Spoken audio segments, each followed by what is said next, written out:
Welcome to the Tiny Dharma Talk. Really, sometimes we think we need whole weekends or weeks or months to dive in, and that does help sometimes. But sometimes all we need to do is pause for a moment, tune into something, really feel into a greater wisdom. And I honor my teachers as I share today about Shraddha.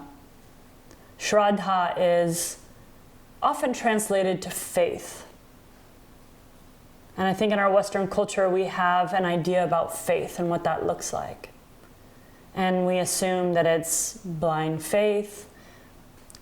We assume that we give over ourselves and no longer have agency.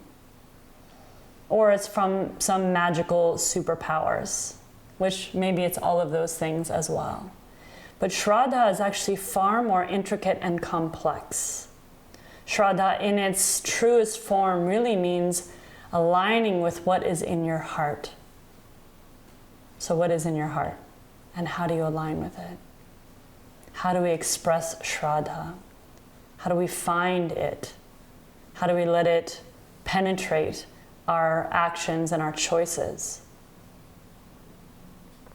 To me, aligning with what is in my heart takes the process of first recognizing what is in here. And that is about sankalpa. Two things that go side by side. Sankalpa is your deepest heart's longing, what your soul is up to on this journey, what you want to do with this precious life resource, this limited time we're here, how you want to use it, what you want to get up to with it. And then aligning your actions and aligning yourself. And I notice then my whole body feels solid, but my muscles feel soft. I notice that when I'm interacting with someone, I don't need to step over them every time they try to talk, prove that I'm something more. I feel relaxed in my whole system when I'm living in this state of Shraddha, of faith, of aligning with my own heart's deepest longing.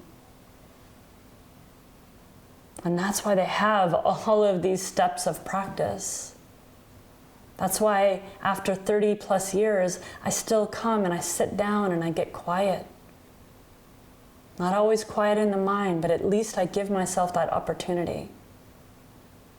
That's why I try to clear out my senses through my eyes, my ears, through the Ayurvedic practices of dinacharya.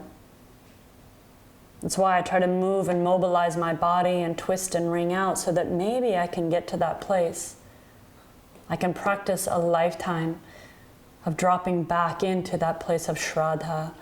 It's like that lean back, that trust into our own life's journey. To our own Dharma, really.